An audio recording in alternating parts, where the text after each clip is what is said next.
नाशिक महानगरपालिका निवडणुकीसाठी प्रभाग 6 मध्ये भारतीय जनता पक्षाने आपली ताकद पणाला लावली आहे. भाजपचे अधिकृत उमेदवार मनीष सुनील बागुल, चित्रा जगन तांदले, बाळू विश्वनाथ काकड आणि रोहिणी बापूशेठ पिंगळे यांच्या प्रचारासाठी प्रभागातील प्रमुख चौकांमध्ये भव्य चौक सभेचं आयोजन करण्यात आलं होतं. या चौक सभेमध्ये ज्येष्ठ नेते धर्मवीर सुनील बागुल, संजय बागुल आणि उमेदवार मनीष बागुल यांच्यासह चित्रा जगन्नाथ तांदळे, बाळू विश्वनाथ काकड आणि रोहिणी बापूशेठ पिंगळे यांनी उपस्थित राहून मतदारांशी थेट संवाद साधला. यावेळी त्यांनी भाजप सरकारने केलेल्या विकास कामे मांडत पक्षाच्या बाजूने मतदान करण्याचं भाऊक आवाहन नागरिकांना केलं. साधारण 9 वर्ष होतात पहिली निवडणूक झाली आताच्या निवडणुकीत, आणि ह्या मधल्या 9 वर्षामध्ये बरेच लोक प्रयत्न करत होते. बरेच लोकांनी वर्गाने दिले.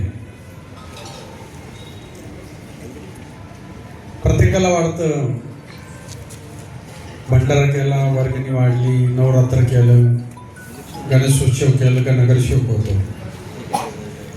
मी अख्ख्या नाशिक जिल्ह्यामध्ये वर्गाने वाढतो. मी तर खासदारच व्हायला पाहिजे. बरोबर आहे ना? माझ्याकडे कोणत्याही गावाचा माणूस येतोय, कोटम गाव असेल, इकडचा असेल, निफाडचा असेल, मंदिर बांधायचं बहुत पैसे पाहिजे, हे सगळ्यांना देत राहतो. तर लोकांचे एक गैरसमज आहे. लोकांना असं वाटतं का एक मित्रमंडळ ताब्यात ठेवायचं आणि माझं खूप वर्चस्व आहे, माझं खूप चलती. असं नाही. लोकांचं खरं सुख काय, दुःख काय हे समजलं पाहिजे. लोकांची खरी अडचण काय ती समजली पाहिजे. कोणाच्या कुटुंबामध्ये जर एखादा माणूस आजारी असेल आणि त्या कुटुंबाकडे पैसे नसतील आणि त्या कुटुंबाला एक टेन्शन येऊन जातं.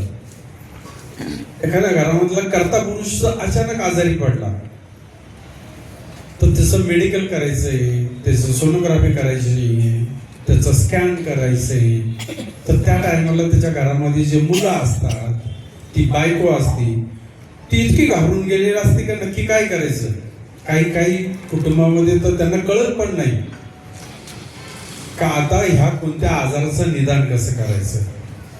मग अशा वेळेला जो तुमच्या कुटुंबाला मदत करेल, जो माणूस तुमच्या घरातल्या कुटुंबासारखा येईल, त्याच्या पाठीशी तुम्ही उभं राहिलं पाहिजे. कुटुंब हनुमानवाडीतली प्रतिष्ठित आणि सुसंस्कृत आहे. गेल्या 20 दिवसापासून प्रचाराची रणधुमाळी चालू आहे. तुम्हाला सर्वांना माहिती आहे. आपली एक त्याबद्दल मीटिंग पण झाली. आज थंडी आहे आणि तुम्ही एवढ्या थंडीतही बागुल कुटुंबाचा मान ठेवून तुम्ही इथं सर्व आलात, त्याबद्दल मी हृदयापासून तुमचं आभार मानतो. मागचा काळ जर गेला तर 1992 साली आपल्याला सर्वात प्रथम हा वॉर्ड असताना तुम्ही आमच्या मातोश्री माझी आई विकोबाई बागुल यांना निवडून दिलं आणि मोठ्या संख्येने निवडून दिलं. आणि त्यानंतर खऱ्या अर्थाने मामी चांगला हा काळ आठवत असाल. जुने कोटिंदी मावशी आहेत, बरेच लोक आहेत, मौले आहेत, काश्मीरी आहेत, त्यांना माहित आहे इथं पाण्याची मोठी समस्या होती. आपण जर बघितलं असाल तर गेल्या अनेक दिवसांपासून महानगरपालिकेची रणधुमाळी चालू आहे. या प्रसंगी गेल्या 55 ते 60 दिवस झाले आम्ही प्रत्येकाच्या घरोघरी दारोदारी पोहोचण्याचा प्रयत्न करतो.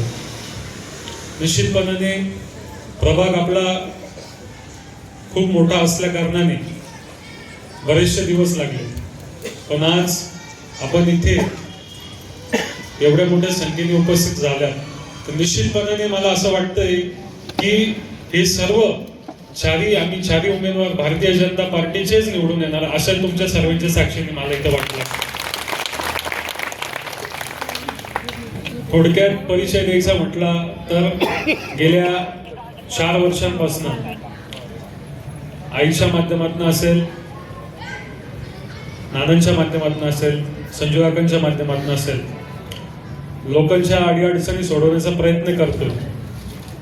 कोरोनाच्या काळात अतिशय वाईट परिस्थिती असताना कोणाला बेड उपलब्ध करून दिले, कोणाला रेमडेसिवीर दिले, कोणाला काही ऑक्सिजनची समस्या असेल तर ऑक्सिजन मशीन सुद्धा पुरवली. इतकंच नाही, पण ज्याच्या कोणाच्या घरात कोरोनाचा पेशंट सापडलं तिथे माझे सहकारी व मी स्वतः प्रत्येकाच्या घरोघरी जाऊन स्वतः सॅनिटायझिंगचं काम केलेलं आहे. आमदार साहेबांच्या मार्गदर्शनाखाली 35 कोटीचे कामं उस्मानाबाद वली परिसर आणि मळे परिसर, रस्ते, मंदिरं, समाज मंदिर असे बरेच कामं, व्यायामशाळा असे आमदारांनी करून घेतल्या. या भागात आमच्याकडे आम्हाला यायचं नाही आलं. या भागात नंतर आम्ही तुम्ही आम्हाला निवडल्यानंतर आम्ही चांगलं काम करू अशी ग्वाही मी सन्माननीय नानांच्या माध्यमातून देतो. निवडणुकीत यश मिळवण्यासाठी भाजप कार्यकर्ते आणि उमेदवारांकडून प्रभाग 6 मधील प्रत्येक गल्ली आणि कोपऱ्यात जाऊन जोरदार जनसंपर्क अभियान राबवले जात आहे. मतदारांच्या प्रत्यक्ष भेटी घेऊन त्यांना विकास कामाची माहिती दिली जात असून भाजपचा विजय निश्चित करण्याचं आवाहन केलं जात आहे. उमेश आवनकर, दिशा न्यूज, नाशिक.